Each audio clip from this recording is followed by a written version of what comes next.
ridiculously fast. And we all know compound interest. It takes a while to get to the first million, but it takes significantly less to get to the second million. And Jace, I think the other thing that was important to me is I'm in cybersecurity, but I was also I managed a territory, I managed a field, I was in revenue generation, and your comfort and your ability to sell when you don't have a house payment every single month is, you just have a different air about yourself when you're not worried about something as simple as that, right? Just the options you have, the risks you can take in your career when you don't have that chain attached to you. To me, it just makes everything easier, because the worst case scenario is if my wife and I ever got laid off. I mean, we have so much margin in our budget, it's ridiculous, right? Welcome, millionaires and future millionaires. You're listening to the Millionaires Unveiled podcast, a show where you'll hear the stories and interviews of everyday millionaires. We'll unveil their decisions, their strategies, and their portfolio allocation. Now to your host, Jace Mattinson.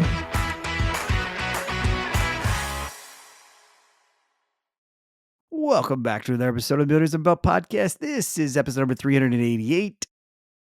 This is the podcast where everyday millionaires dish out all the deets on their investments and wealth building secrets. We are your hosts, Jason and Stacy, as we dive into the completely unscripted real world of millionaires. Our guests will reveal how they turned their piggy banks into treasure chests, share investment strategies that might just make you look at your 401k with renewed hope, and tell personal stories that may tug the heartstrings. So plug in and prepare to find out how regular folks like you and me turn their dreams into dollar signs. And don't worry, while we're here to get the goods, we've only edited to keep things family friendly. Awesome. As always, a few housekeeping things to begin with.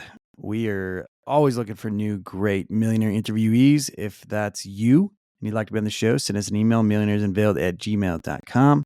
We're still looking for that individual that has a net worth of $400 million for episode 400 coming up here in a few weeks. Also, the schedule is up for Q1 and Q2 of next year. So several opportunities for interviewees to participate. Man, wild.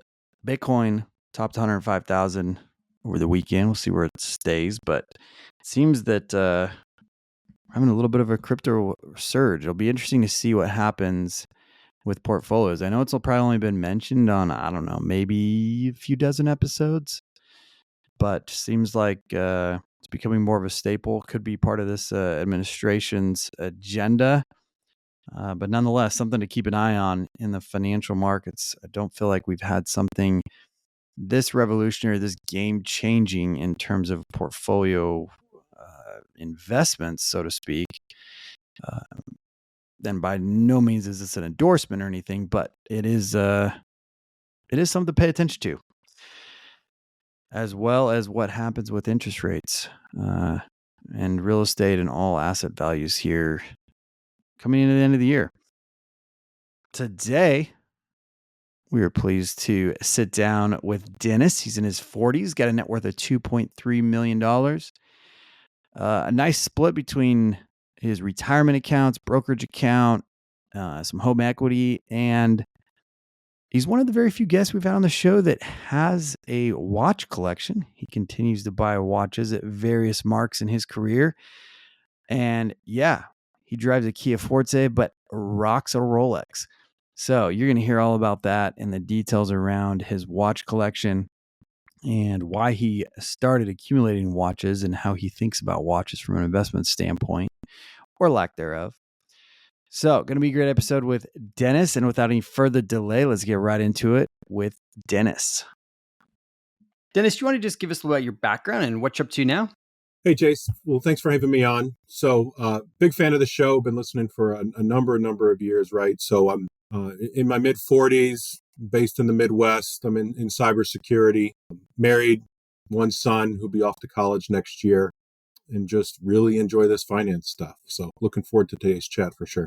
Awesome. And I can't wait to get into all the details, especially being in cybersecurity. That's I feel like it's a buzzword and it's kind of a cool career in a lot of respects, and something that obviously is extremely important for just in our network and our security as much as the internet has evolved over time. But before we dive into that, what's your net worth today?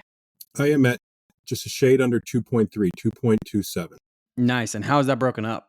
So I am at a little 930 in retirement, 130 in cash equivalents, 390 in my house, and then 630 in investments outside of retirement, just mutual funds and brokerage accounts. Okay. And is the money that's in retirement, is that in tax advantaged accounts between Roth traditional or just traditional, or what's the breakup there? Yeah, combination of both.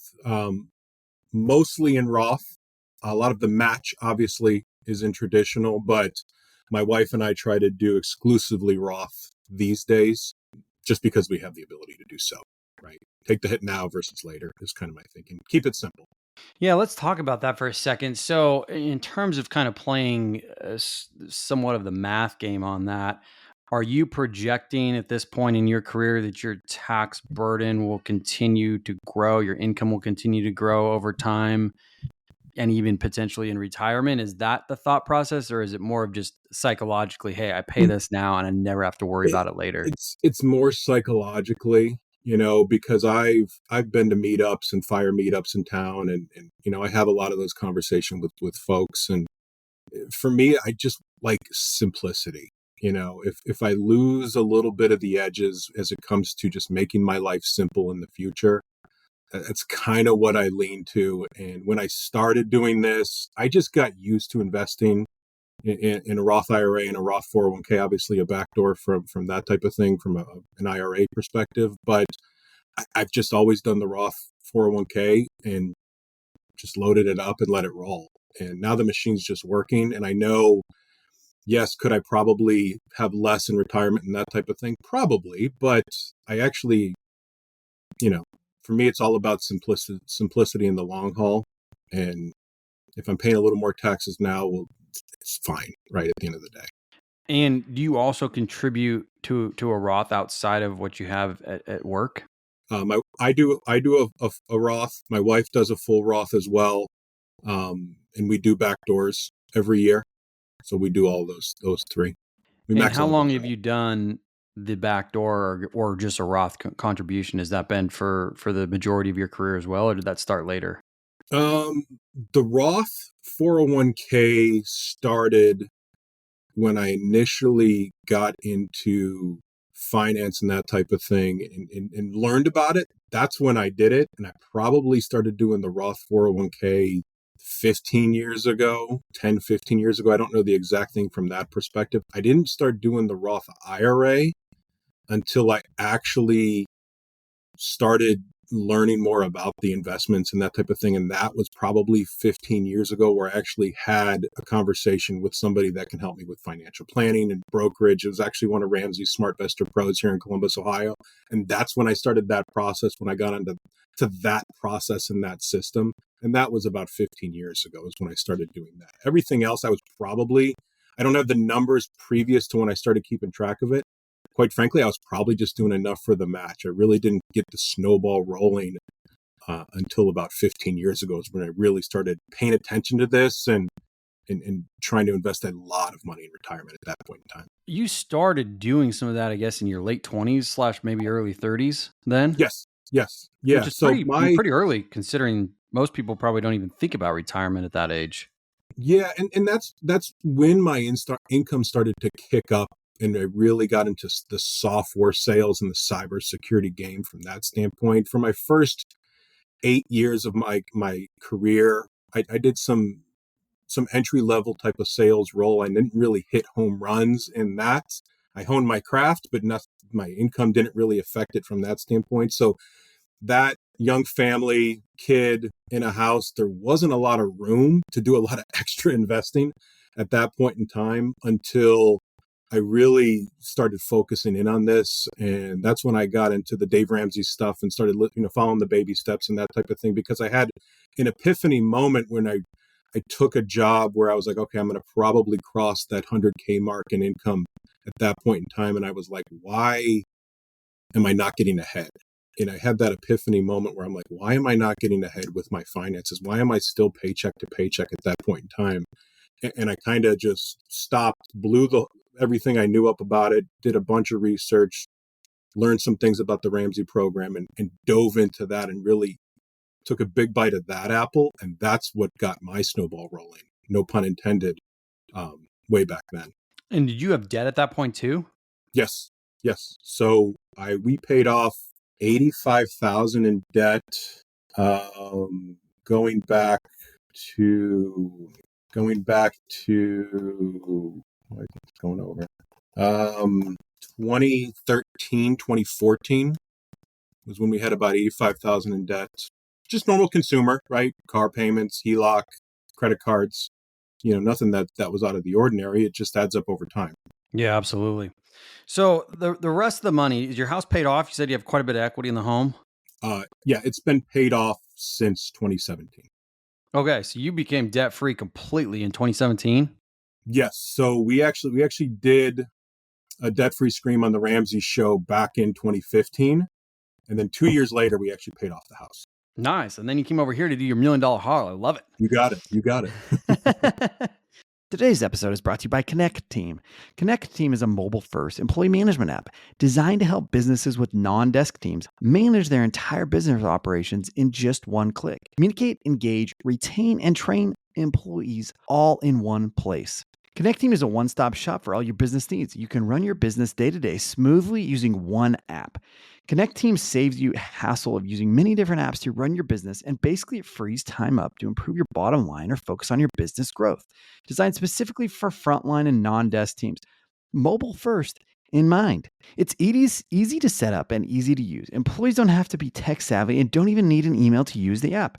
It's very intuitive for both employees and managers to use. It's a great value for your money. This app gives you so much value for a very good price. Unlike other tools on the market, Connect Team is a very affordable option. Some of the features include a time clock, employee scheduling, task management, checklists, and forms. Connect Team offers a free small business plan. Businesses up to 10 employees get all of the Connect Team capabilities for free. No catch.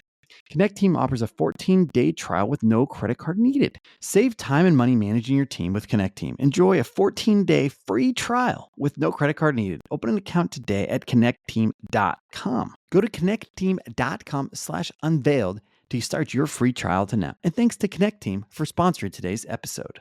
So completely debt-free for almost 7 or 8 years now. I mean, talk us through the psychology of that, because clearly you, even with the interest rates at near nothing 3 years ago, 4 years ago, even I guess 2 years ago, you didn't have any desire to go back in debt to invest more or anything like that, or even scale up in house. Talk us through the psychology of that. It's pretty unique. I mean, hitting that in your late 30s, late 30s, right? That you got to that point.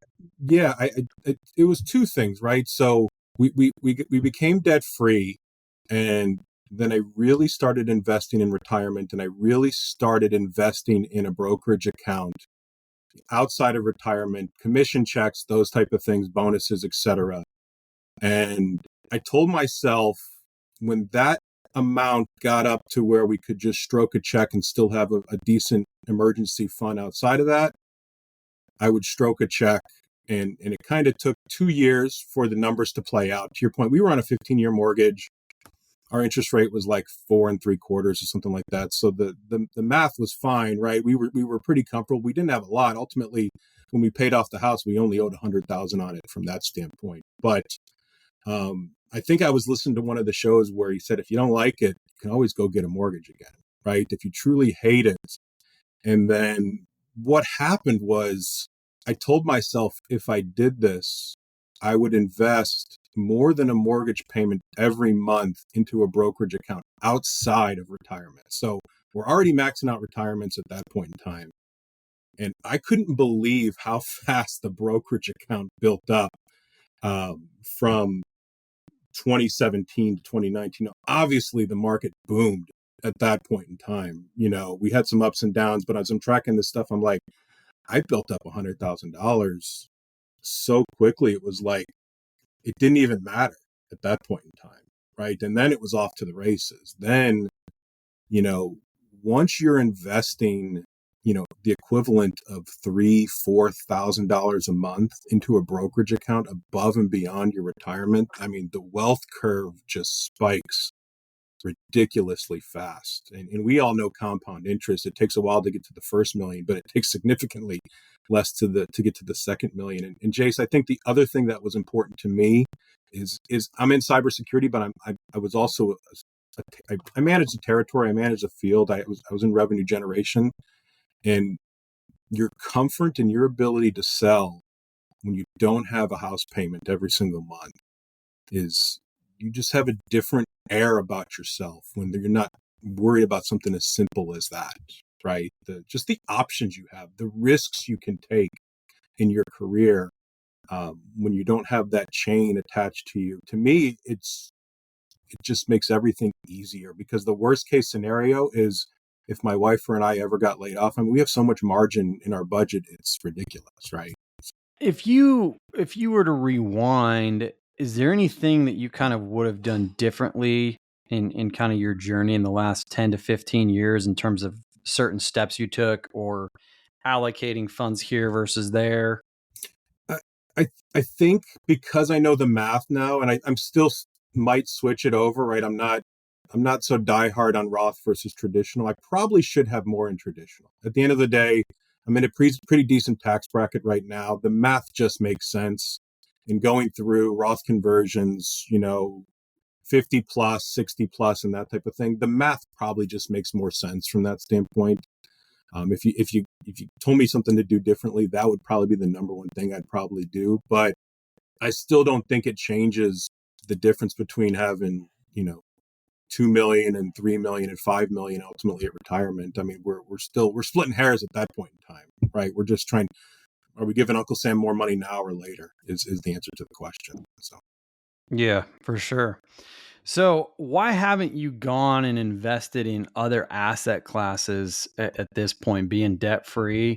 Are you comfortable with being in the market only, or is that an itch that just isn't something that you need to scratch to do something outside of the asset classes you have exposure to now? I stew on real estate, at least in this area. I can't get the numbers to work. I haven't been able to get the numbers to work for the last few years. Now, obviously, the real estate market boomed, over the last 5 years, and I couldn't get it to work where I was like, all right, well, I need to get 10 to 12% on my money and that type of thing. And, if I wanted to pay, right, stroke a check for, I'd be unplugging this to do that. I know I could probably take debt out on that thing, but I just don't want to get into that game anymore either and put any additional risk from that perspective. But it was a combination of I couldn't get the numbers to work from an investment versus a rent perspective and the hassle. Like, in all honesty, I am not a handyman. I'm not a fix-it guy. That kind of stuff just annoys me like crazy. And to think that I'm going to be getting a phone call or trying to collect a rent payment from somebody is just not something I'm interested in dealing with. To squeeze a little more, juice out of the fruit. To me, it's just, if it ain't broke, don't fix it. And, if I can focus my time on my career and performing here, bigger commissions, bigger bonuses, roll that stuff into the market, the machine should just take care of itself. Yeah, no, totally understandable. One thing you haven't brought up that I'm going to bring up for you is you've got a pretty special watch collection that actually has quite a bit of value. Is that correct? I do. Yeah. So I got into watches. I don't view them as an investment class. I'm not saying I'm in this because they're going to appreciate, but the reason why I do put it on my net worth is because they do retain value. And some of them have gone up. Some of them I bought a little high in the market from that standpoint. But the first year I made over $200,000, I did buy a Rolex. It was an Explorer 2. It's a white dial. I wish I would have bought 100 of them when I bought it for $4,000 back then, because it's worth $10,000 right now. But I had $4,000 at the time to buy that, and that's what I did. And I love the heck out of that thing. And then every time I hit a mark, whether it was crossing the first million, when I crossed the second million, the 2 years I've made over 300,000. I did celebrate those accomplishments and some pretty big checks with new watches. So right now, between my wife and I, we have about $100,000 in watches.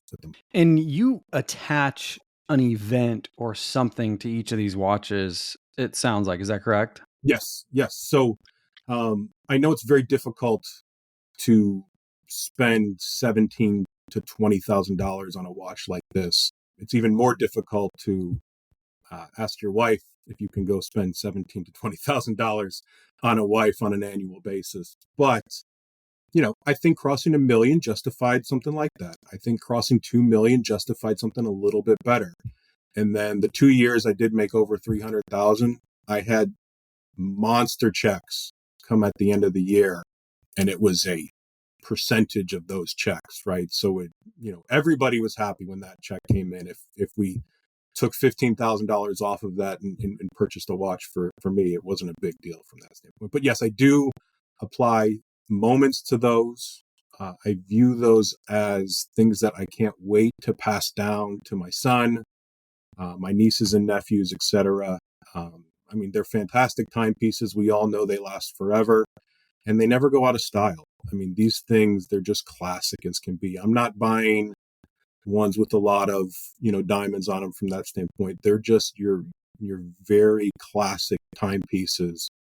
And I got to tell you, they're fun to wear. There's nothing better than being on vacation in a pool and looking at that thing and just thinking, yeah, I think we did something right here today. So that's awesome. I love it. So where do you kind of go from here? Do you have a target net worth, or is there a point at which you would say, hey, maybe I will take a step back and potentially retire early, or what's kind of the outlook? The conversation my wife and I have a lot is retire early. Now, what that means, I don't know, but we have 50 as the goal for 2 reasons. One, the projection should get us to about 3 million in investable assets at that point in time. That means with conservative, 4 or 5%, we should be able to pull a little under $150,000 annually. I think we can live pretty comfortably on $150,000 annual basis. Plus, my son will have graduated from college, knock on wood, at that point in time. He's 17 right now. So he should be out when we turn about 49 or 50, and we should have that expense covered as well at that point in time. So 50 is the goal. It's 100% the goal for her. She would walk away today if we didn't have to put somebody through college.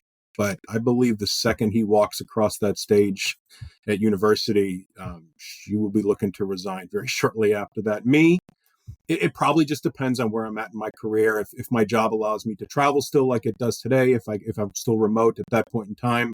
Because to me, I look at that point in time, if I can do it pretty comfortably and we can be nomads and, we can live in the Midwest for parts of the year, we can travel with him parts of the year, whether we want to spend times on the West Coast, the East Coast, over in Europe. That's what we'd like to do in our 50s. And if I'm working a little bit through that time, that's fine too, right? But I know she doesn't want it. In what line of work is she in outside the house? She works in the house as well. She's works for a software company in customer success. So she's also very remote. Oh, nice. Okay. Yeah, she's worked from home as well. She doesn't enjoy the chase like I do. Right. So. Yeah, I gotcha.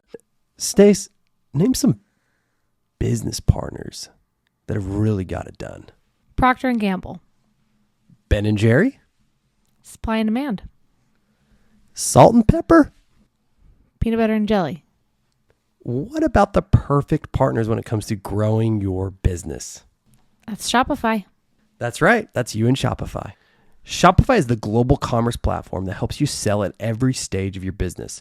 From the launch your online shop stage to the first real life store stage, all the way to did we just hit 1 million orders stage? Shopify's there to help you grow. Whether you're selling shipping supplies or promoting productivity programs, Shopify helps you sell everywhere. From their all-in-one e-commerce platform to their in-person POS system, wherever and whatever you're selling, Shopify's got you covered. Shopify helps you turn browsers into buyers with the internet's best converting checkout, up to 36% better compared to the leading commerce platforms. And sell more with less, thanks to Shopify Magic, your AI-powered all-star. What I love about Shopify is no matter how big you want to grow, Shopify gives you everything you need to take control and take your business to the next level. Shopify powers 10% of all e-commerce in the United States, and Shopify is the global force behind Allbirds, Rothy's, Brooklinen, and millions of other entrepreneurs of every size across 175 countries.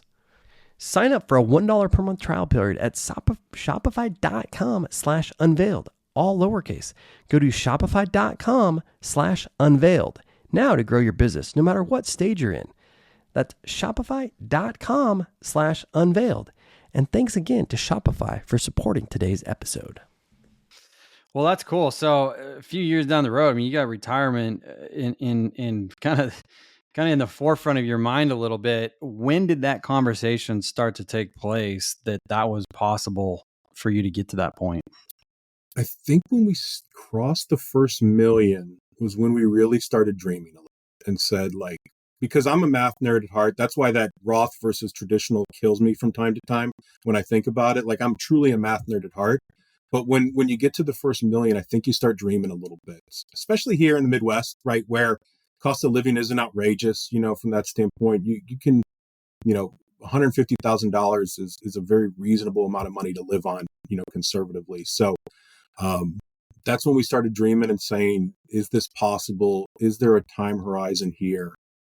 And having those type of conversations. And then, it's fun to have those conversations and dream a little bit and say, what would we do?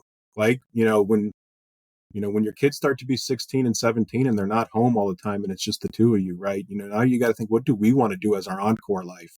When we're done raising kids a little bit. And those are the conversations we have all the time. When you went back to investment properties and second pieces of real estate, I stewed on that idea as well. But just recently we took some vacations out on the West Coast and just Airbnb, and we're like, we would love to just Airbnb a house like this for a month. We don't need to own the house, right? But we'd love to have a place on the beach for a month straight. We could work, we could not work. It didn't matter, but why should I unplug investments when I could just rent somebody else's house for a month, right? If I got to overpay, that's fine. It's the experience that's even more important than the asset itself. Yeah, it's amazing what the democratization of Airbnbs and Verbos and these other things have allowed, from an experience standpoint, a lot of people to take advantage of, because I've heard this a lot from a lot of different people, and even several people that have substantial net worths in my circles that you would normally expect, hey, yeah, I want to have a second, third, fourth, fifth home or whatever in these parts of the world. And that has very drastically changed, in the last 5 to 10 years for them, where it's fine. Maybe I'll have a second home potentially, but I don't feel the need as much as I used to have that when I'm able to rent something. And I kind of want the freedom of bouncing around and not having the same place every time. And I think a lot of people are coming around to that, is maybe that is what I'd rather have than the second home that I go to, or the third home or fourth home or whatever it might be. Sometimes there's family heirlooms involved in some of these places, but it's interesting you bring that up, as, being able to still buy that experience. Maybe it's slightly overpayment for a 1 month period of time, but it's not going to be, an asset that drags you, or that you have to continue to keep up or sell when you don't use it or whatever down the road. And it's the lack of a hassle factor, right? Like we all want a place on the beach, right? But if you don't live that close to it, right, now it's an event to get down there. And to your point, now you're tied to going to that all the time. But, a month, 2 weeks, that's easy. A couple times a year, that's fine, right? Especially nowadays, if you run the math on that kind of stuff, like what you could rent for a reasonable price, like maybe even not reasonable, but it would probably be way more than you could afford if you own the place, right? And yeah, for sure. You might want the chalet on the mountain, but you don't want to fork over multi-million dollars to have the chalet on the mountain once a year, right? So you're right. We've been trying it, especially this last summer. We did it out in the West Coast in Oregon and in Northern California, and it was unbelievable. Yeah. It's amazing what technology has allowed, because, it gives us, not just between Ubers and Airbnbs and all these different things that, used to be shared pooled resources for maybe a country club membership where everybody could use the golf course together, whatever. It's now opened up so many opportunities, beyond what used to be just available in kind of your small circles or wherever you're immediately living. Now it's completely global, completely wherever, at the touch of a button. You get all the reviews you'd ever want. And so you kind of know and feel comfortable making, some of those selections and spending the money and whatnot. It's pretty cool. So Dennis, I want to ask you, going into kind of the career field in cybersecurity that you went into, I mean, walk us through that journey and what made you decide on that field in particular. Yeah. So it wasn't on purpose. That I'll promise you this. So when I graduated college, I got into sales is the answer to the question. And I did a lot of the entry level sales things people did back in, the early 2000s. And then ultimately I got into software and, software, the niche I got into was cyber at that point in time. Did I know I was getting into cyber on purpose? Absolutely not. Right. At that point in time, for me, it was about opportunity. It was what can I do to provide for my family? But whatever I get into, I become a student of it, and I can't learn enough on these type of subjects. So what has happened in my career is I got into a niche of cybersecurity, and then an even deeper niche where I am in a very specific thing of cyber. And as I've specialized in that area of software, I'm actually a specialist for the organization I work for right now. But I think it all comes down to just whatever you get into, just learn.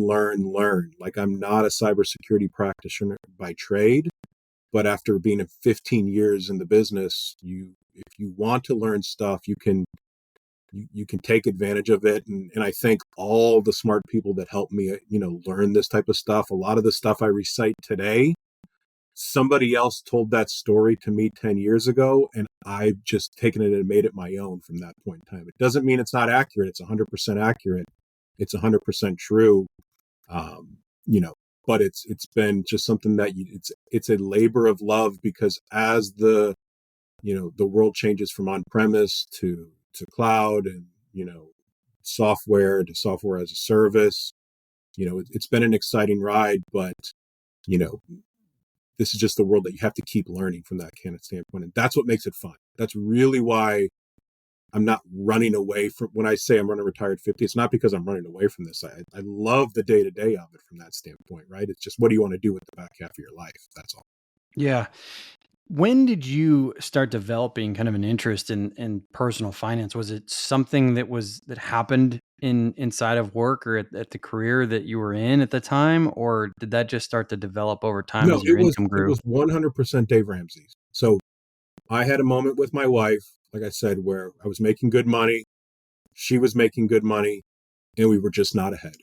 And, I just was like, we got to figure this thing out. I knew how to do a budget. I always knew how to save from that standpoint, but I just couldn't figure out why, no matter what happened at the end of every month, we were either barely making it, but we were not saving at all. We were never getting ahead. We were just treading water from that standpoint. And when I say I dove deep into the Ramsey pool, I dove deep into that pool.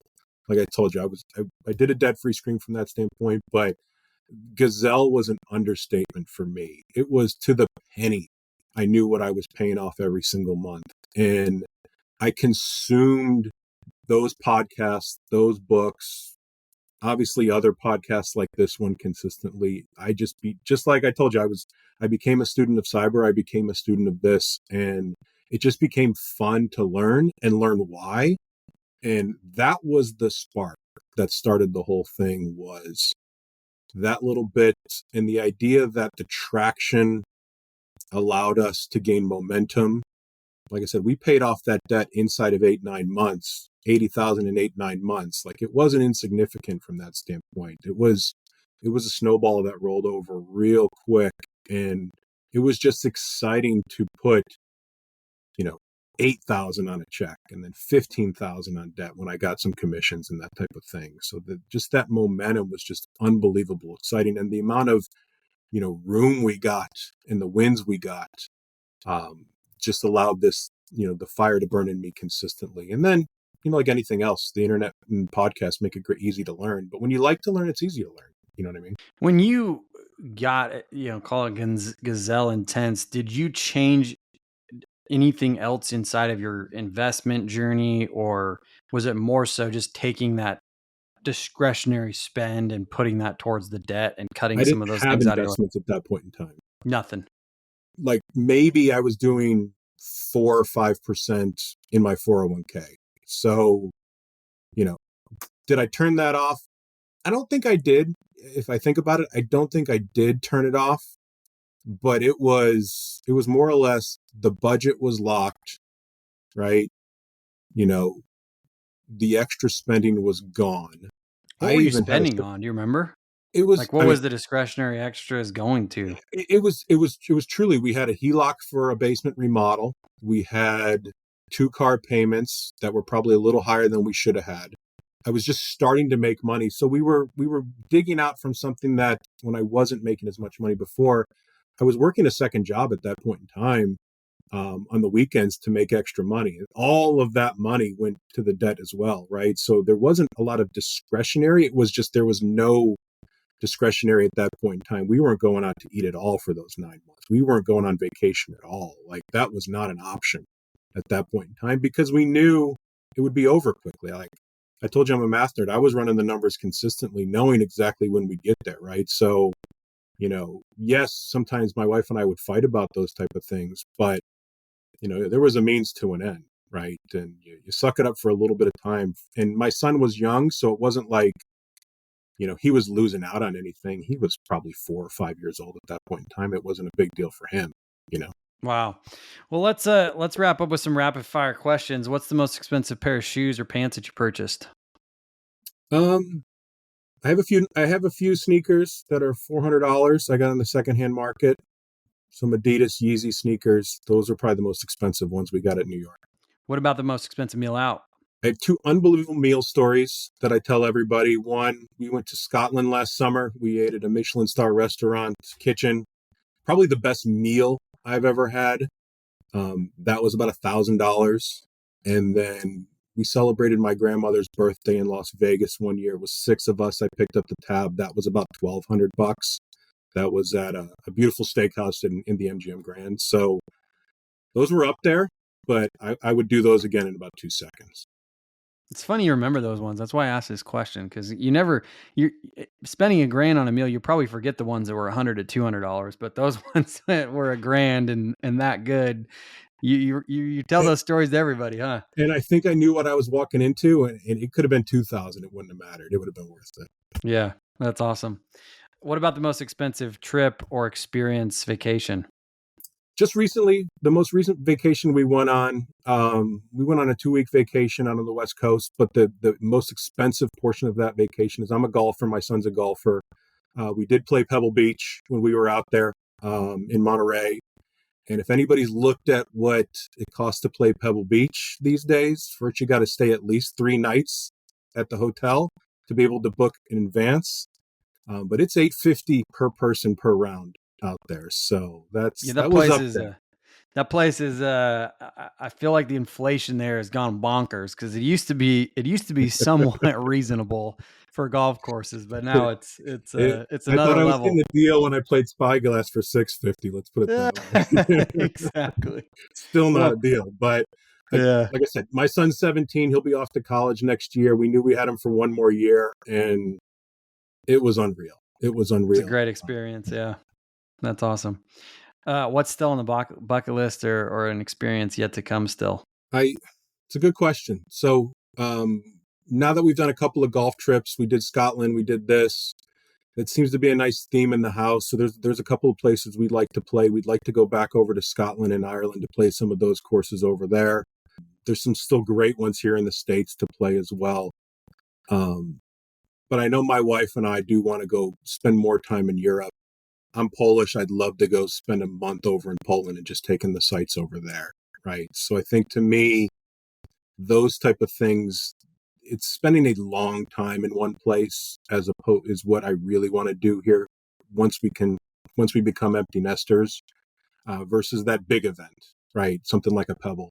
That's fine. We can do that whenever, but I'd really like for my wife and I to spend a month in Paris, right? That type of thing. That's a bucket list type of item for me. Cool. What was a key lesson you learned from childhood? Work. Work hard. My grandfather was a union guy. My mom delivered mail. My dad was in sales, but everybody in my family worked.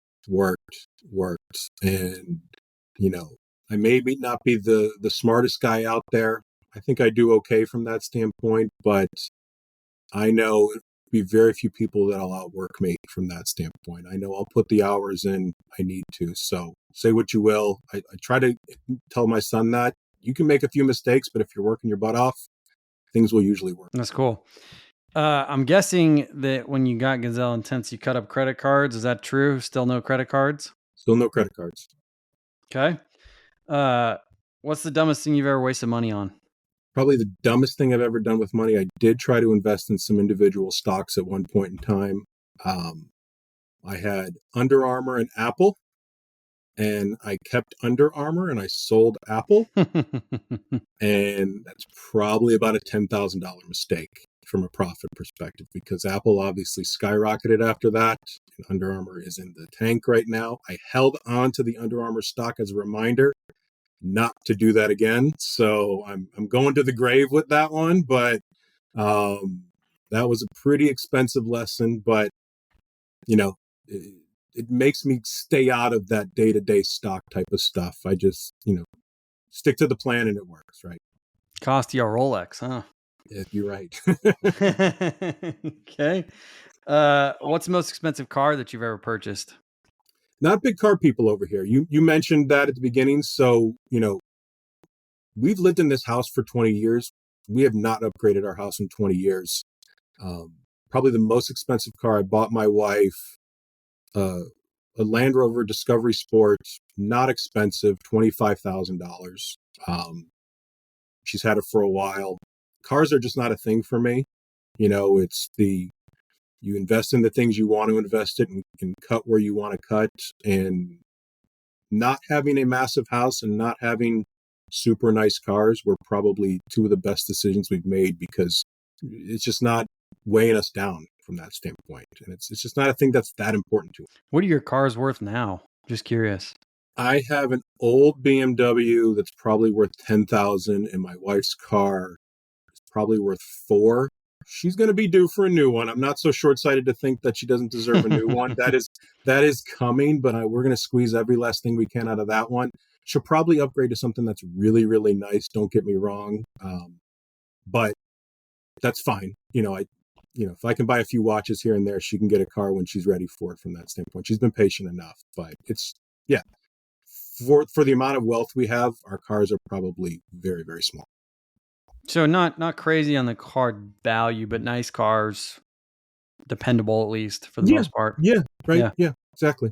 And Cool. prior, and I've only had the BMW for a few years. I got an older one just because I wanted a convertible. Like I said, it wasn't a big deal to me, but I drove a Kia Forte for 10 years, and that's what my son drives right now. So, You were driving a Kia Forte, rocking a Rolex, man. I love it. That's awesome. I used to laugh with my one friend when we go play golf. I go, I think my watch is worth more than my car at this point. Hey, well, that car is dropping in value like a rock. So, and the gold on the wristwatch is definitely not. So that's cool. What's something that you've spent way too much money on, but you don't regret? Obviously, the watches. I don't regret those one iota. And every round of golf I've played at these beautiful places, whether it was Pebble or Bandon or St. Andrews in Scotland, I would spend that with my son and my wife 10 out of 10 times. You only get one chance to have your son at that age where everything is a blast, and it's been worth every penny we spent on that. What's the craziest thing you've ever done to earn money? For 10 years, prior to really making some real money in sales, I delivered newspapers on the weekends for a decade. From 24 to 33, I did that. I was making over $100,000 and still delivering newspapers on the weekends from time to time. So Saturday morning, Sunday morning, I was still doing that. I had a routine, so it was easy, but I finally gave it up because I actually made a club trip out to Hawaii, and couldn't deliver that weekend. And I said I needed somebody to help me out, and they didn't have somebody to cover for me. So I had to resign at that point in time. But it's kind of bittersweet for that to happen. But, that's probably the most insane thing I did, because that is not the newspapers are relentless. They're there no matter what. There's no days off. When you got to deliver them, you got to deliver them. I know that all too well, my friend. I did that for 5 years when I was a kid.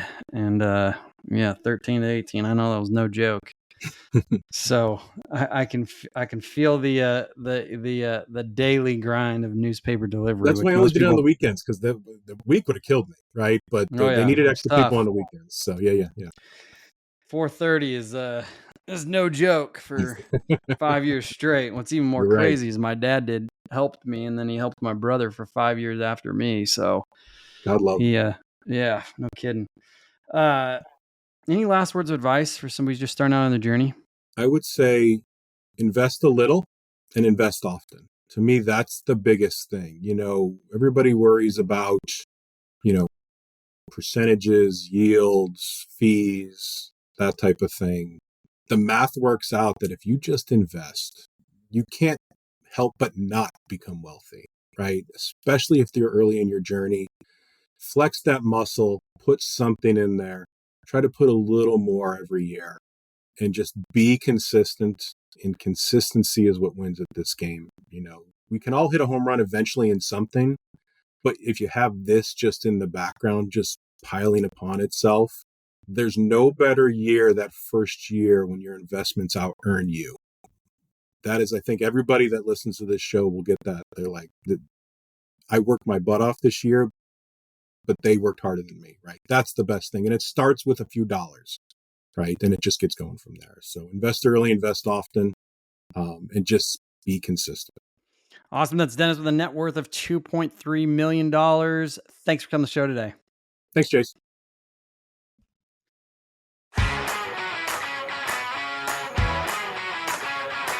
Thanks for listening to the Millionaires Unveiled podcast with Jace Mattinson. For more stories, investment opportunities, and information, check out our website, millionairesunveiled.com. See you next time when you'll hear from another everyday millionaire.